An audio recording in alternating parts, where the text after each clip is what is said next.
안녕하세요. 저는 얼마 전 남편과 이혼하고 아이 둘을 키우며 살고 있는 40대 싱글맘이에요. 이번에 이런 사연글을 쓰게 된 건 제가 겪은 충격적인 상황을 전하고 세상에 이런 쓰레기들도 있다는 걸 여러분들께 알려주기 위해서예요. 제가 이혼한 이유 한번 들어보시겠어요? 저는 결혼 당시에는 사회복지사였어요.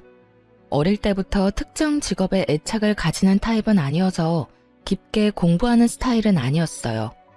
사회복지사도 초고령 시대에 진입하면 노인 돌보는 사업은 망하지 않겠다는 생각으로 가볍게 택한 직업이었죠. 결혼 후 취득한 요양보호사 자격증도 사회복지사를 하다 보니 요양보호사 자격증도 유용할 것 같아서 취득한 거였어요. 그렇듯 저는 직업에 관해서는 특별히 집착하는 건 없었어요. 그리고 나이 30에 때가 됐다는 생각에 평범한 회사원이었던 남편과 결혼하고 바로 첫째 아이를 가졌었죠.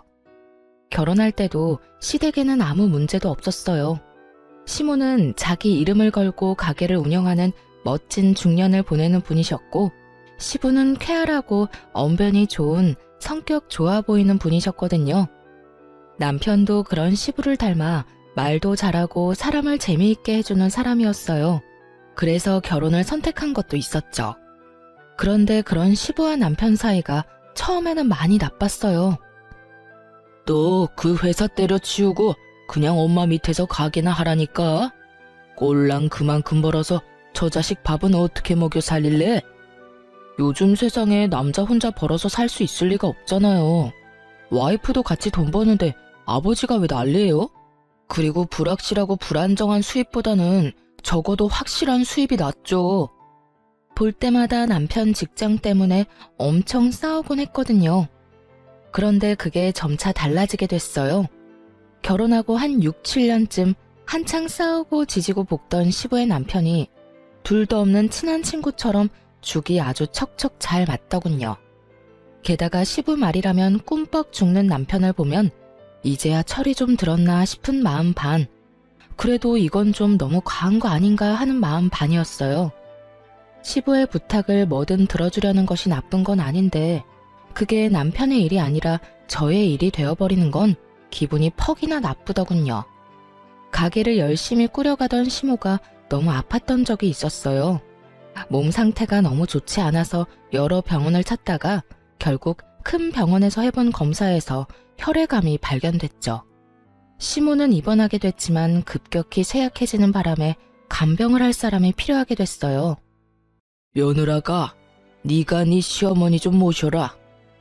시부가 다짜고짜 그 말부터 툭 꺼내더군요. 상의가 아니라 통보였죠. 그게 얼마나 기분 나쁜 일인지 다들 아실 거예요. 저는 기분이 상했지만 일단 감정을 다스리고 시부에게 되물었죠. 아버님, 저도 할 일이 많은데 차라리 전문 간병인을 쓰는 게 어떨까요? 간병인은 돈 많이 들잖아. 그 돈 들이느니 네가 하는 게 낫지. 어차피 너도 그 뭐냐, 간병하는 거 자격증 있다고 하지 않았어? 요양보호사 자격증은 있지만 저는 따로 직장이 있잖아요. 지금 일하면서 살림하며 애 보는 것도 힘든데 이 상황에 어머님까지 모시면 너무 힘들어서 아무것도 제대로 못해요. 돈이 많이 든다는 이유로 간병인을 안 쓰겠다는 말에 기도 안 찼죠. 그럼 저는 무보수로 부려먹어도 되는 노동력인가요? 솔직히 남편이 돈이나 많이 벌어왔으면 저도 이런 고민할 거 없이 일 그만두고 시모 케어하러 갔겠죠. 하지만 지금 저희 상황에 저까지 일을 그만두는 건 너무 무모한 행동이었어요. 그래서 저는 멀뚱하게 서 있는 남편에게 계속 눈치를 주고 있었어요. 그런데 남편이 뜬금없이 저한테 그런 말을 하더라고요. 여보, 모르는 사람한테 우리 엄마 맡기느니 그냥 당신이 봐주면 안 돼? 아버지 하는 말씀도 다 맞는 거고 솔직히 간병인 믿음직스럽지도 못한데 차라리 그런 사람에게 돈 주고 맡기느니 당신한테 맡기는 게 낫지. 당신 진짜 진심으로 그런 말 하는 거야? 나 일 그만두면 지금 당장 나가는 돈 다 펑크야. 모아놓은 돈도 많이 없는데 무슨? 엄마한테 이야기해서 일단 보험금 나오는 걸로 당신 월급만큼 달라고 하면 되지. 당신이 간병해주는데 그런 것도 못 해주겠어? 시모와 전혀 상의되지 않은 듯한 말투에 저는 걱정부터 앞서기 시작했어요. 두 사람 하는 걸 보니 제가 하겠다고 말하기 전에는 집에도 안 보내줄 것 같더라고요. 돈 문제만 해결되면 시모 돌보는 거야 일하는 거라고 생각하고 하면 되기는 한데 이럴 때는 남편이 외동인 게 정말 원망스럽더라고요. 결국 시부 말에 동조한 남편 때문에 저는 떠밀리듯 억지로 시모 병간호를 맡게 됐어요.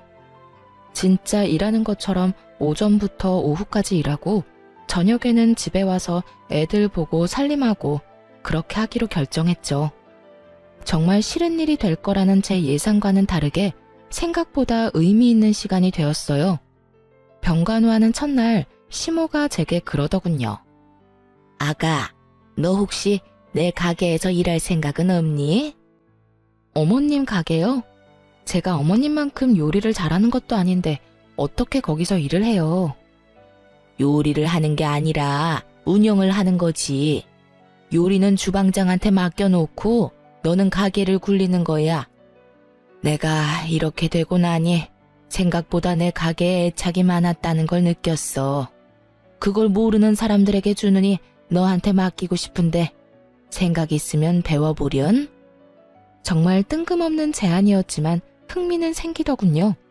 어차피 지금 있는 직업에 커다란 사명감이 있는 것도 아니었고 가게를 물려준다는 말까지 들으니 없던 흥미도 생길 수밖에 없더군요. 그렇게 그 다음 날부터 시모의 병수발을 들면서 시모 가게 일을 배우기 시작했어요.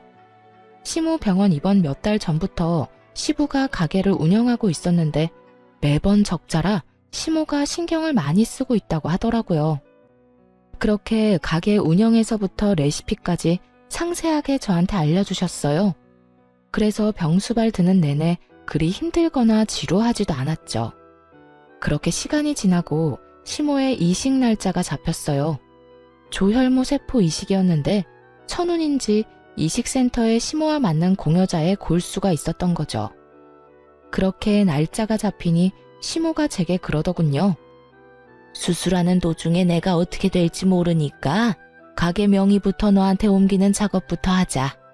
지금 어차피 점심시간 끝나면 크게 할 일 없으니까 우리 집 가서 화장대 제일 아래쪽 서랍 깊숙이 넣어둔 서류를 좀 들고 와줘.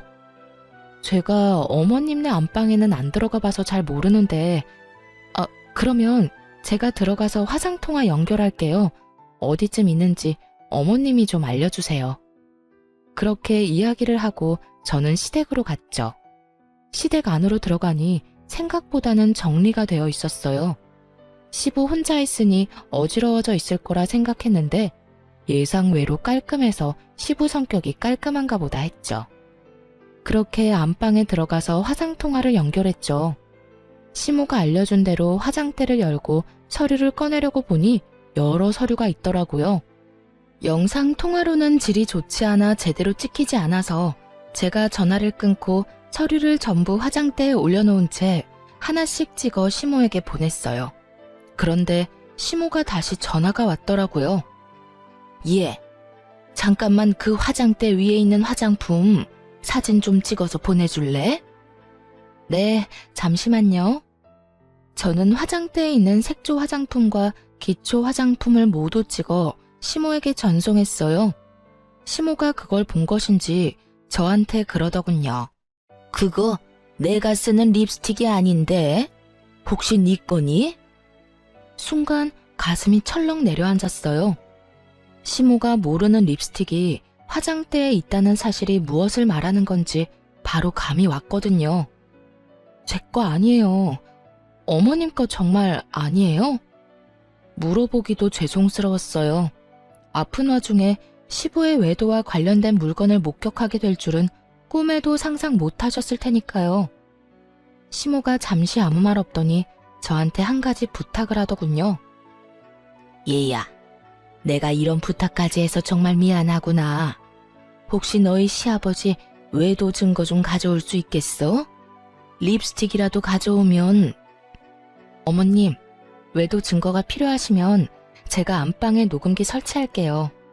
어떤 쥐새끼 같은 여자가 여기 왔다 갔다 하는 모양이니 몰래 숨겨놓고 나중에 찾으러 오면 둘이서 무슨 이야기 했는지 알 수 있겠죠.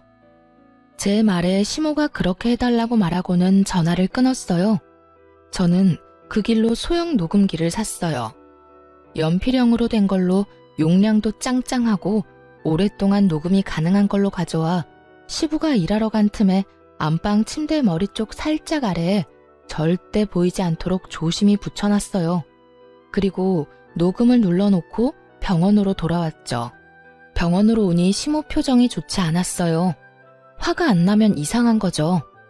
그렇게 하루가 지나고 나서 드디어 그들이 대화를 나눈 것이 녹음이 됐어요.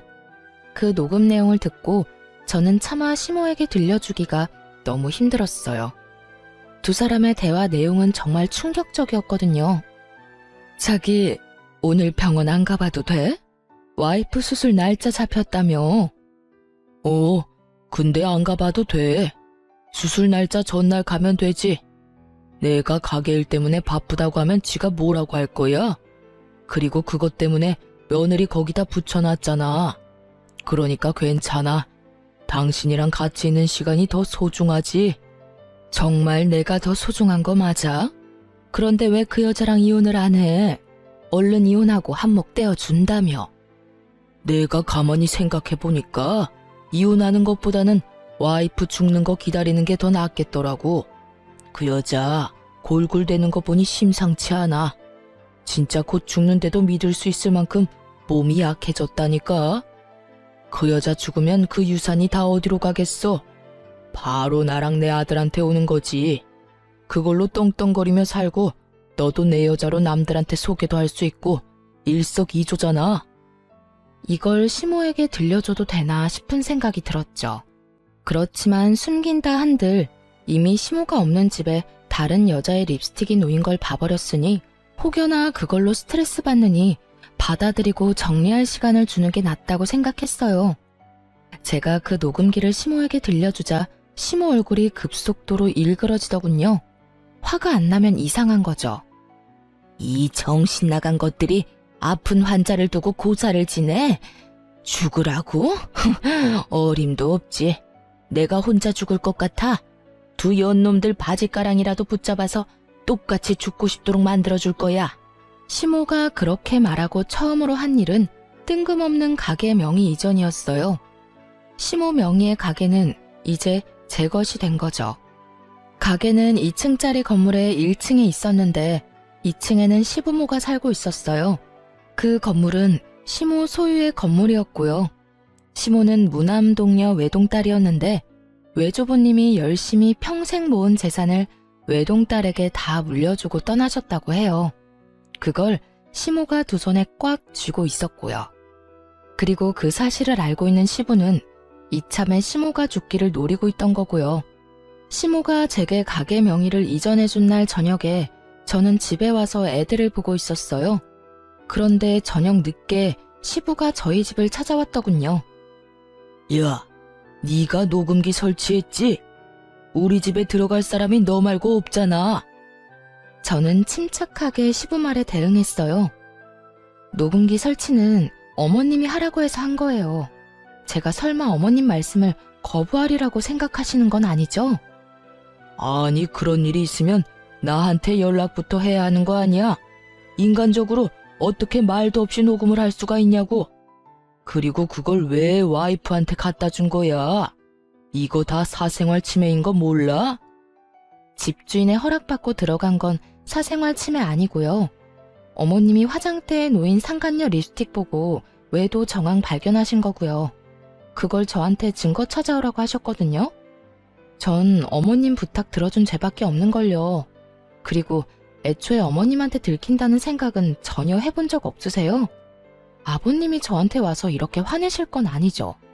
그거야말로 누워서 자기 얼굴에 침 뱉는 거랑 다른 게 없는데 외도를 하신 것도 잘못을 하신 것도 전부 아버님이고 저는 어머님 말씀 다 들어드린 죄밖에 없으니 저한테 뭐라 하지 마시고 어머님한테 직접 이야기하세요.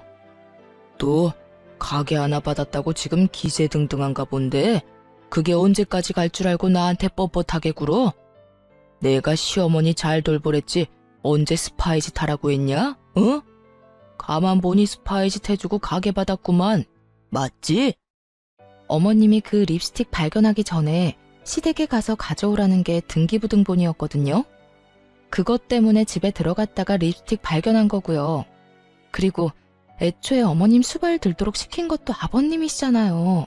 그리고 가게 때문에 기세등등한 것도 아니고요. 아버님이 잘못했는데 여기 와서 화풀이 하시니 제가 드리는 말씀이잖아요. 제발 애먼데 성질 부리지 마세요. 시부가 씩씩대며 뭐라 하고 싶은 모양이었지만 그걸로 화내봤자 자기만 나쁜 놈인 거잖아요. 그러니까 왜 외도를 해서 이런 일을 만드냐고요. 결국 한마디도 지지 않는 저를 보며 진절머리가 난다는 듯 고개를 절레절레 흔들고는 나가면서 그러더군요. 너 언제까지 그렇게 기세등등한지 내가 지켜본다. 내가 말하는데 너 조만간 그 얼굴 다 벗겨질 거야. 네 주위에 무슨 일이 벌어지고 있는지도 모르는가 본데 너야말로 큰 코 다칠 거라고. 그때가 돼서도 그렇게 당당할 수 있는지 보자. 씩씩대며 그 말을 던져놓고 나가더군요. 그게 무슨 의미인지도 몰랐지만 일단 시부가 떠났다는 것만으로도 안도했어요. 그런데 그날 저녁 남편이 야근 때문에 뒤늦게 들어와서는 다짜고짜 저한테 화를 내더군요. 당신 왜 엄마랑 아빠 사이에 껴서 이런 일을 벌여?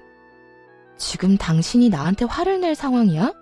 나를 위로해줘야지. 무슨 일인지 나한테 물어보고 내가 얼마나 놀랐는지 자기는 알고 지금 나한테 화내는 거야? 대충 아버지한테 들었어. 그러게 왜 중간에서 그런 일을 했냐고.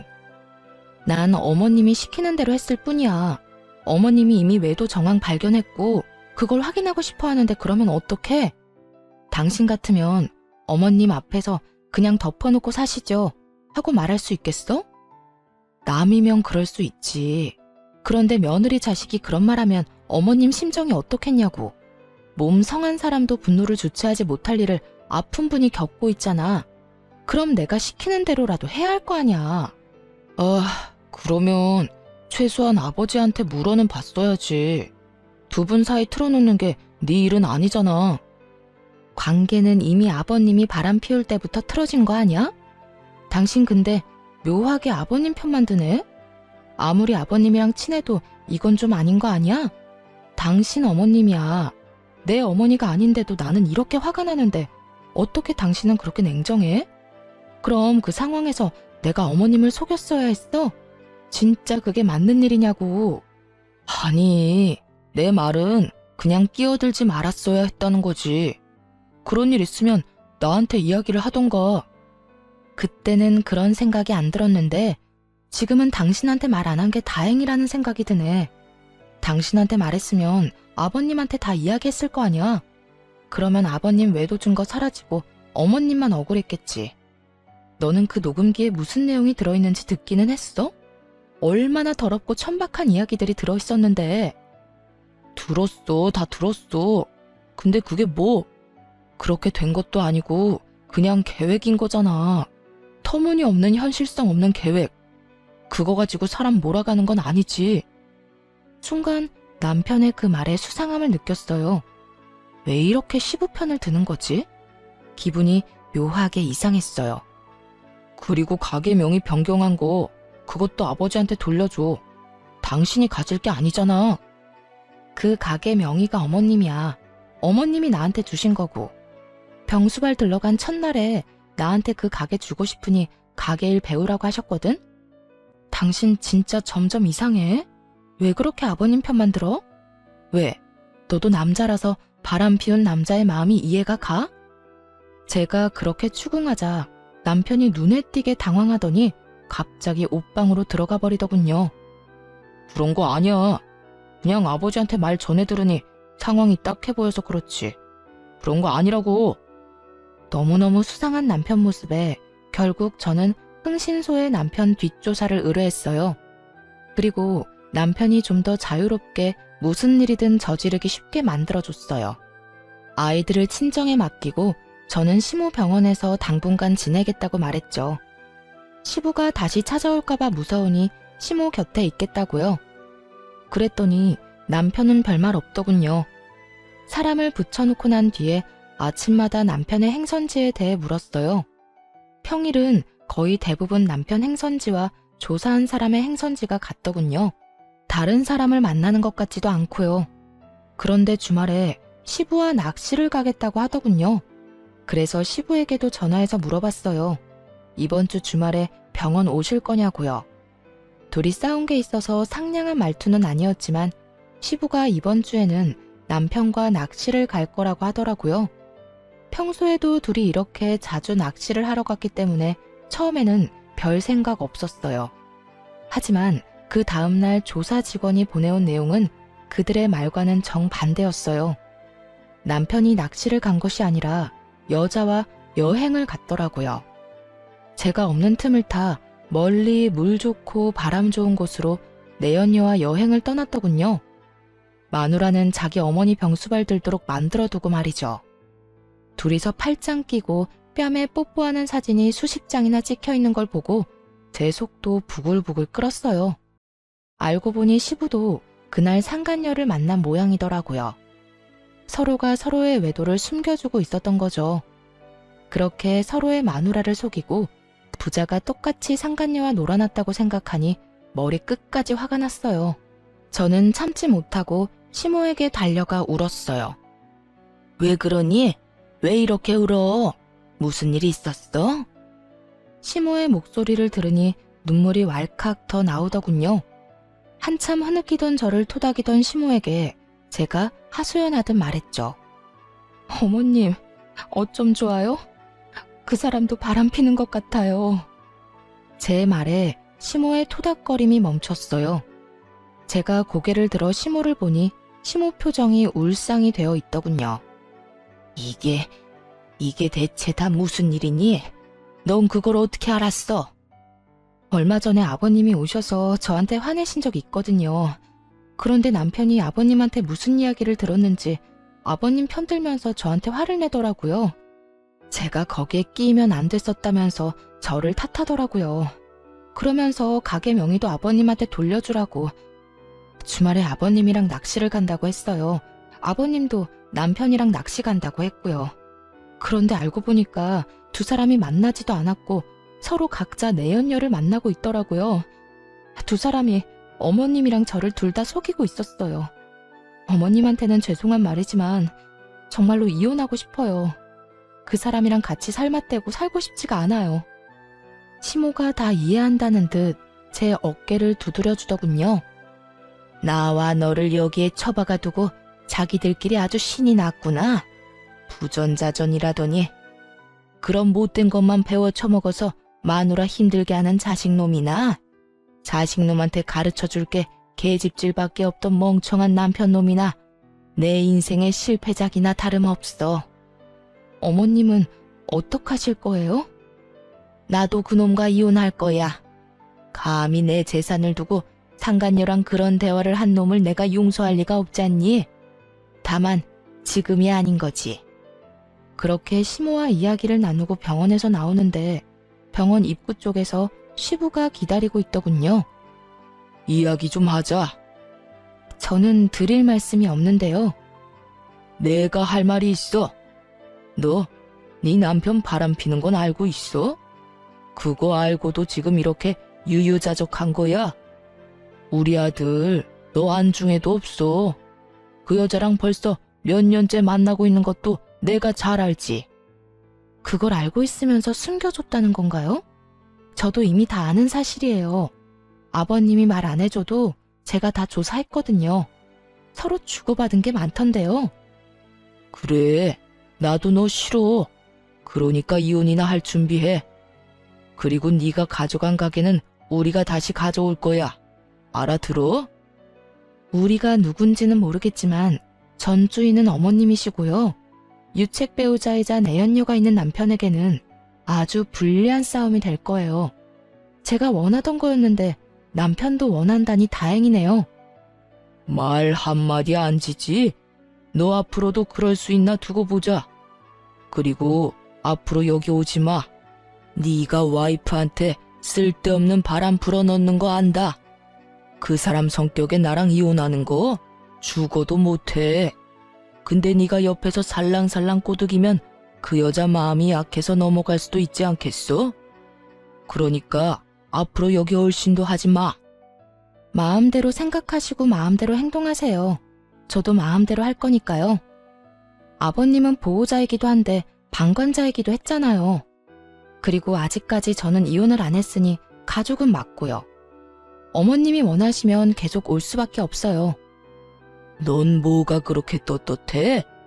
너 지금 가게 하나 가졌다고 지금 이렇게 나오는 거야? 나 이래봬도 아직은 네 시아버지야. 그러니까 저도 존중해드리려고 존댓말 쓰고 있잖아요. 왜요? 이제 와서 제가 어머님한테 가게 하나 받으니까 다른 재산도 뺏길까봐 걱정되세요? 그러면 애초에 바람을 피우지를 말았어야죠. 도대체 잘못한 사람이 누군데 왜 저한테 성질인데요? 저도 피해자거든요? 지나가는 사람 붙잡고 물어봐요. 누가 과연 떳떳해야 하는 건지. 제가 떳떳한 이유는 제게 잘못이 없기 때문이고 아버님이 저를 보며 못마땅한 이유는 제가 바른 말만 하기 때문이겠죠. 그렇게 시부에게 일침을 놓고 돌아섰어요. 시부와 싸워봤자 아무것도 해결되는 것도 없으니까요. 그런데 돌아오는 길에 너무 화가 나는 거예요. 제가 왜 이런 취급을 받고 있나 싶고 왜 저딴 인간이 나한테 그런 소리 하는 거 참아야 하나 싶고 그래서 남편을 불러냈어요. 아무것도 모르는지 남편 놈은 태연스레 제가 말한 곳으로 오더군요. 갑자기 왜 밖으로 불러내? 집에서 이야기하면 되잖아. 귀찮다는 듯 말하는 남편 놈을 보며 저는 남편을 째려보며 말했죠. 집에 도착할 때까지 참을 수 없었거든. 내가 방금 아버님한테 들었는데 당신 바람 핀다며? 여자 있다던데? 그래서였어? 그래서 당신 아버지 편들면서 나한테 화냈냐? 갑작스런 제 말에 남편놈이 당황했는지 얼굴이 하얗게 질리더라고요. 그게 무슨 소리야? 아버지가 그랬다고? 당신이 뭐 잘못 들었겠지. 잘못 듣기는 뭘 잘못 들어? 당신 아버지가 나한테 직접 이야기한 건데. 나더러 빨리 이혼하라더라. 그것도 네 생각이야? 잠깐만 기다려봐. 남편은 급하게 전화를 걸더라고요.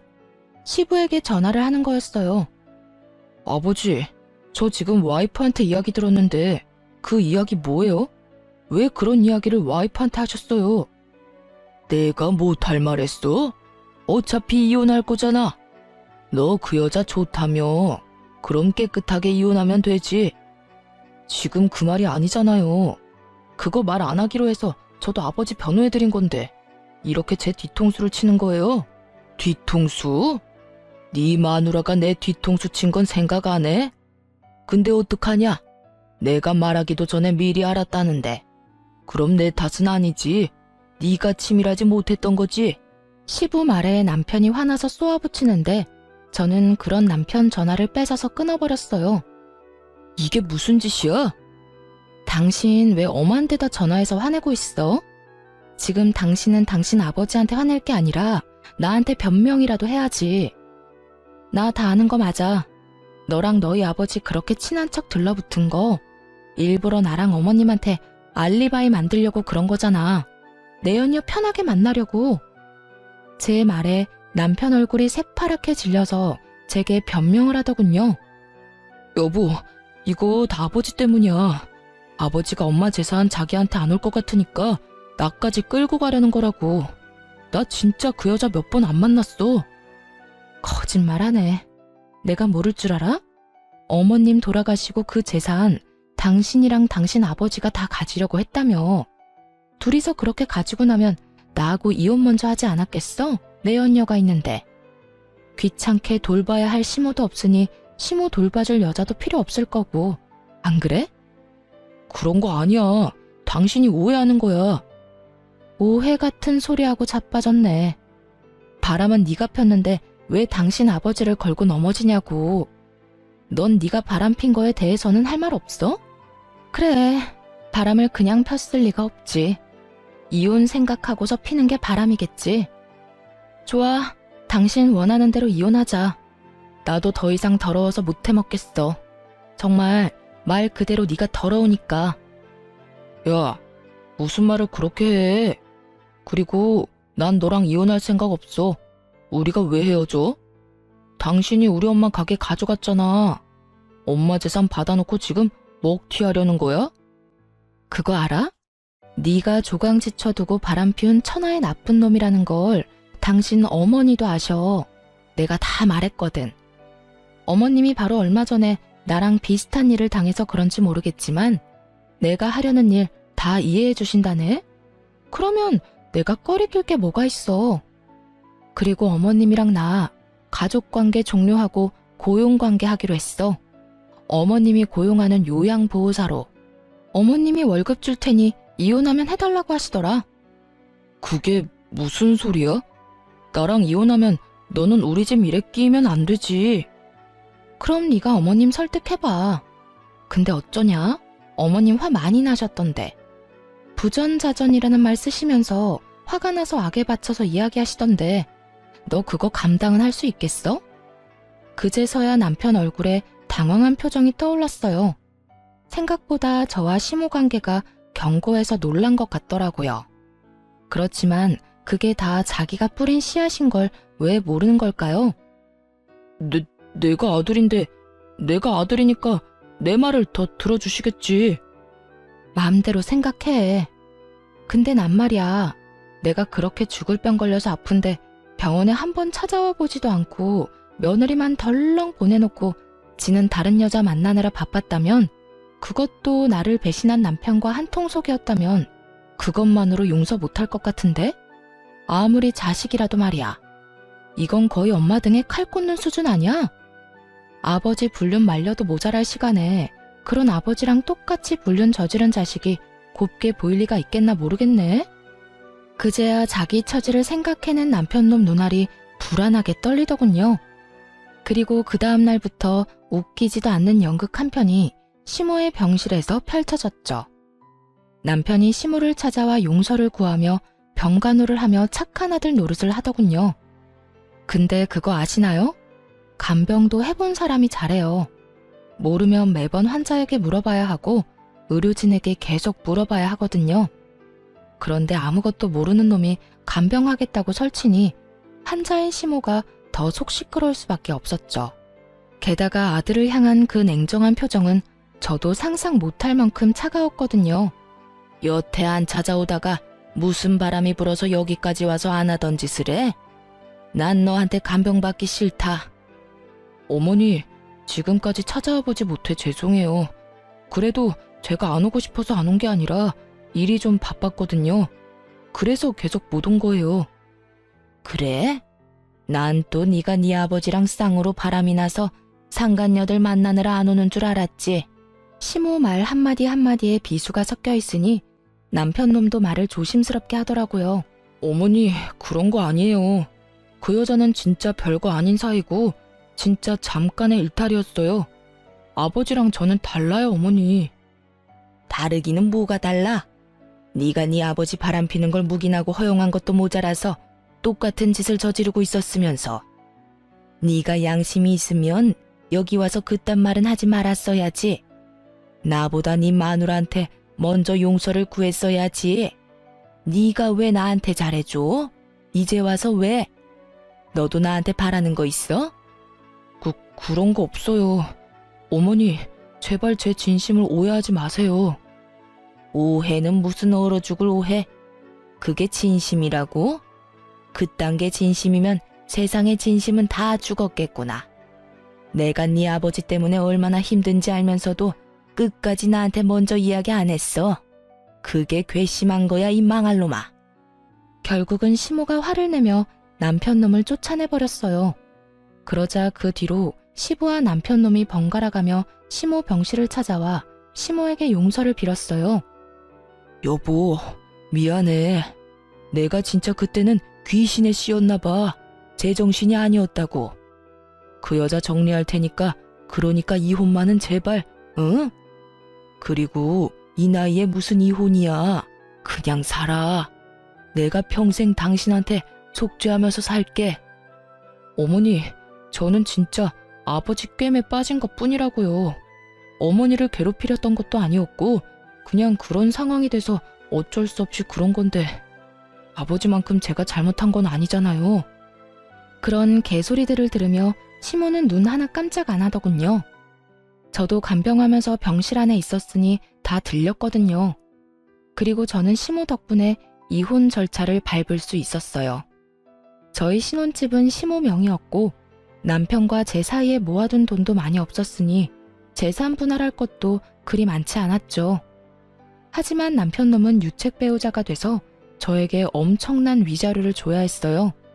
그리고 상간녀 소송도 역시 같이 진행했죠. 바람을 핀 건 두 연놈이니까요. 상대방이 몰랐으면 또 모를까 알면서 사귀고 있는 게 분명했거든요.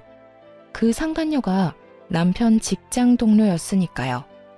직장 동료들 다 불러서 결혼까지 했는데 남편이 결혼했다는 걸 모를 수가 없었으니 그 여자도 벌을 받는 게 당연하죠. 그런데 시모가 조용히 저를 불러서 이야기하더군요. 너 이혼할 때 애들 양육권이랑 친권은 무조건 가져와.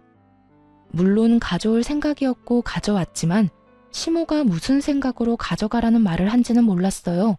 그런데 이혼이 법적으로 결정되고 나서야 저는 시모의 의도를 알게 됐어요. 시모가 이혼을 확인하자마자 본인의 재산을 손주들에게 증여를 해줬거든요. 가게가 있던 2층짜리 건물이랑 저희 신혼집이요. 그리고 평소처럼 용서를 빌려온 남편과 시부에게 시모가 말해줬어요. 내 가게, 건물, 그리고 너희 신혼집, 내 손주들 앞으로 증여했어. 너희처럼 여자 눈에 눈물 흘리도록 만든 놈들한테 내가 물려받은 거 단 하나도 줄 생각 없어. 여보, 도대체 왜 그런 짓을 했어? 지금 친권이 누구한테 가 있는데 당신 재산 저 며느리가 함부로 쓰기라도 하면 어쩔 거야? 함부로 써? 당신한테 맡겼으면 순식간에 사라졌겠지. 나 죽으라고 고사도 지내는 판에 그 부동산 돈으로 바꿔서 다른 여자 먹이고 재우고 입히는데 열심히 썼겠지. 그 꼴 보느니 손주들한테 주는 게 낫지. 억울한 표정의 시부에게 시모가 윽박질렀어요. 그런데 묘하게 남편 놈은 조용하더군요. 지금 이 상황에 그나마 시부보다는 유리한 게 남편 입장이었잖아요. 시모가 죽으면 유산이 자기한테로 올 가능성이 높아졌으니 긁어 부스럼 만들고 싶지 않은지 숨도 안 쉬고 조용히 있더라고요. 그런 남편 놈에게 저도 선물 하나 던져줬어요. 남편 상간녀가 남편이랑 같은 직장이니 찾아가서 친절하게 어떻게 된 과정인지 다 알려줬거든요. 저희 이혼하고 이미 남남됐으니까 알려줄게요. 저희 신혼집 명의가 시어머니 앞으로 되어 있었거든요. 그런데 이혼하자마자 어머님이 저희 아들들한테 증여를 했어요. 그러니까 그 남자 아무것도 없는 개털이에요. 집에서 곧 나가야 할 거고 위자료도 나한테 줘야 하고 매달 양육비도 보내야 하죠. 아, 그리고 당신도 상간녀 소장 받게 될 거예요. 그러면 나는 그 위자료도 받게 되겠지만 당신은 당신 스스로 돈을 내야 할 거예요. 그 남자 정말 아무것도 없으니까. 그래도 사랑만 있으면 되죠? 잘 만나요. 양육비는 꼬박꼬박 보내고요. 열심히 일해서 제 자식 크는데 돈 붙여줘야 하니까 몸 건강하고요. 거짓말이지? 그 사람 진짜 빈털털이라고? 그럼 난 어떡해. 위자료 대신 내준다고 자기만 믿으라더니 나쁜 놈이? 제 말에 한껏 열받았는지 그 길로 씩씩대며 전화를 걸어대더군요. 그런 상간녀를 두고 돌아왔어요. 결국 그 뒤에 들려온 소식은 두 사람의 이별 소식이었죠. 저는 정말 깔끔하게 이혼에 성공했어요. 이제 남은 건 시모였죠. 시모는 제가 이혼하고 손주들에게 부동산을 증여해주면서 모든 재산을 정리해두고 이혼 소송을 진행했어요. 시부가 죽자 살자 매달렸지만 시모가 들은 채도 하지 않았어요. 그 여자와 만난 것이 하루 이틀 일도 아니었고 거의 5년 가까이 만나며 시모를 기만했으니까요. 게다가 아픈 사람을 두고 바람을 피우면서 심지어 재산을 다 가질 거라는 이야기를 했으니 그에 관한 시모의 분노가 얼마나 컸는지는 상상하지 않아도 알만했어요. 결국 두 사람도 이혼을 했지만 역시나 시부가 유책 배우자가 됐고 나눠야 할 재산 분할은 시모의 증여로 인해 할 것도 거의 없었죠. 시모 명의로 된 것은 현금 자산뿐이었는데 그마저도 병원비와 보험금으로 받은 거라서 건드리지도 못하게 됐거든요. 결국 부자가 똑같이 계집질하다가 이혼당하고 빈털터리로 나앉게 생긴 거죠. 게다가 상간녀까지 떠나가니 지푸라기라도 잡는 심정으로 시어머니 병실만 뺀질나게 드나들더라고요. 어머님은 자기가 오래 살지 못할 거라 생각했는지 마음을 단단히 먹고 시부를 빈털터리로 만들었고요. 그런데 정말 웃긴 건 제 전남편 놈이었어요.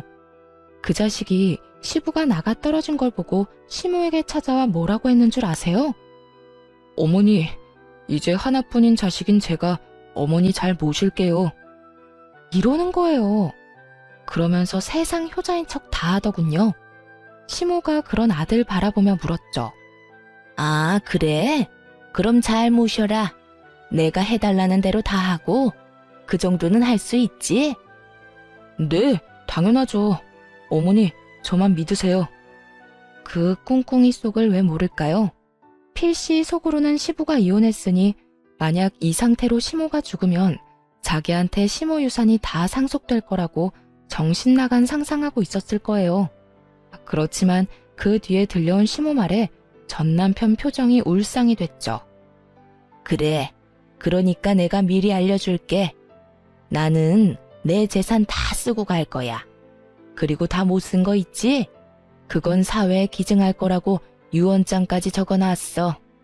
내 재산에 관심 있는 사람들이 많고 뒤통수까지 쳐가면서 가져가려는 사람들이 있으니 그런 인간들 배불리지 않으려면 내가 다 걷어가는 게 맞지 않겠니? 어머니, 그런 게 어디 있어요. 제가 자식인데 당연히 저한테 물려주셔야죠. 왜 당연히야? 너 내 재산 불리는데 도움 준 적이 있어? 네 아버지랑 마찬가지로 나 뒤통수 치기나 바빴지. 인간아, 좀 착실하게 살지 그랬어. 왜 죽어가는 엄마를 두 번 찔러 왜? 내가 널 용서해서 여기 놔두는 것 같아? 천만에. 네 아버지랑은 다르게 법적으로 헤어질 방법이 없으니 그냥 두는 거다. 엄마 재산으로 한몫 챙길 생각뿐이었던 인간 주제에 여기가 어디라고 기어들어와서 가짜 효자질이야?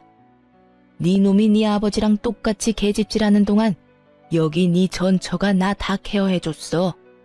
곧 죽을지도 모를 엄마 맡겨놨으면 네가 더 잘했어야 할 거 아니야. 왜? 돈만 많고 쓸모없는 엄마 여기 가둬놓고 마누라까지 같이 처박아 놓으니까 잘만 났어? 그렇게 자유롭게 여자 만나니까 좋았어? 넌 네 와이프한테도 잘못했지만 나한테도 잘못한 거야. 내가 미안해서 며느리 앞에 얼굴을 못 든다고.